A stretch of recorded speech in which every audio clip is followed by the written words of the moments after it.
Ok, số rồi bông bông được ní chẳng là ní nhom này gần nông rực chôn Chevrolet Trackerឆ្នាំ2023chẳng năng tha Trackerឆ្នាំ2023វាមានគេខ្លះចឹងណាចឹងឥឡូវនេះខ្ញុំថតចែកជូនបងប្អូនអ្នកគ្នាមើល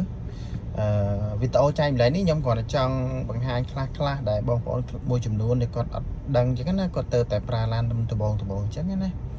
ហើយក៏សូមអភ័យទោសចំពោះការនិយាយស្ដីបើសិនជាមានខ្វះខាតកន្លែងណាចឹងបងប្អូនអ្នកគ្នាហ្នឹងហើយ ដោយសារនេះគាត់ជាការចែកម្លែកមួយដែលធ្វើសម្រាប់បងប្អូនយើងដែរគាត់អត់ទាន់យល់អត់ទាន់ដឹងពីរបៀបប្រើប្រាស់ចឹងណាបងប្អូនអរគុណហ្នឹងហើយតែឥឡូវមុនដំបូងខ្ញុំចាប់ផ្ដើមពីផ្នែកខាងនេះមុនលក្ខណៈពិសេសរបស់វា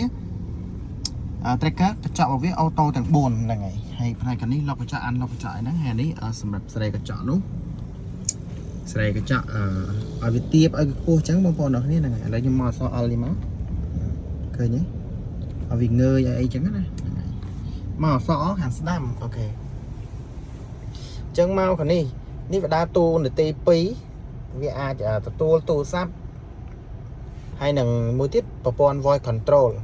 ប្រព័ន្ធ voice control ប្រើនៅពេលណានៅពេលដែលបងប្អូនភ្ជាប់ទូរស័ព្ទ Apple CarPlay ហើយ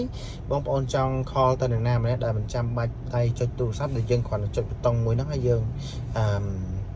ង voice ជាសម្លេងរបស់យើងបងប្អូនអ្នកគ្នាហ្នឹងហើយប៉ុន្តែវា support អង់គ្លេសហ្នឹងហើយ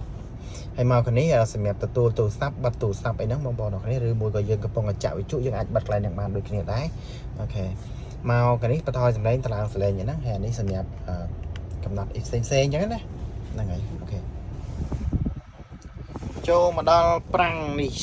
នេះប្រាំងដៃអូខេឃើញទេឃើញពេលខ្ញុំទាញឡើងលើវិញចុះប្រាំងដៃ ចំពោះ tracker លេខរបស់វាមាននេះវាមានអនេះអាយ៉ែ P នេះ parking ចឹងនិយាយថាចតចឹងណាហើយអក្សរ L នេះពេលផ្លូវពិបាកហើយ D នេះទៅមុខ N នេះដាច់លេខអូខេចឹងវាដូចតាឡានដតីដែរទេហ្នឹងហើយមកផ្នែកខាងនេះវិញផ្នែកខាងនេះវិញ lock ទ្វារអូខេ lock ទ្វារគឺ lock នៅខាងនេះបងប្អូនអរគ្នាហ្នឹងហើយ unlock ភ្លើងសំផ្លូវហ្នឹងហើយអានេះប្រព័ន្ធទប់លំនឹងនេះអូតូហូលអូខេមានអូតូហូលទៀតបងប្អូនអានេះភ្លើងកាត់អាប់ខាងមុខខាងក្រោយអូខេនេះអូតូនេះបានប្រសិនត្រជាក់ហ្នឹងហើយអានេះសម្រាប់ខ្យល់ចេញបឺតពីក្នុងឡានចេញទៅក្រៅអញ្ចឹងណាហ្នឹងហើយអូខេហើយអានេះសម្រាប់សារ៉េប្រសិនត្រជាក់ក្តៅត្រជាក់អញ្ចឹងណាសុទ្ធទៅត្រជាក់ចុងជើងត្រជាក់ខាងមុខអញ្ចឹងបងប្អូនអរគ្នាហ្នឹងហើយ ចឹងមកផ្នែកខាងនេះវិញផ្នែកខាងនេះវិញសម្រាប់ចាក់ Bluetooth អីផ្សេងៗអញ្ចឹងបងប្អូនអ្នកនេះចាក់ចម្រៀងចាក់វិទ្យុហើយយើងអាចភ្ជាប់ Bluetooth អាចអីអាចមើល Google Map អីលើនឹងបានទាំងអស់គ្នាហ្នឹងហើយហើយមកផ្នែកខាងនេះវិញសម្រាប់ផ្លិតទឹកអូខេផ្លិតទឹកអញ្ចឹងវីដេអូខ្ញុំមានតែប៉ុណ្្នឹងទេអូខ្ញុំបង្ហាញកន្លែងនេះមួយទៀតអានេះបើក root ត្បូងលើ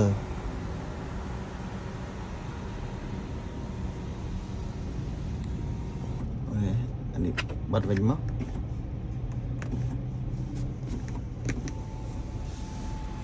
ឃើញទេអូខេ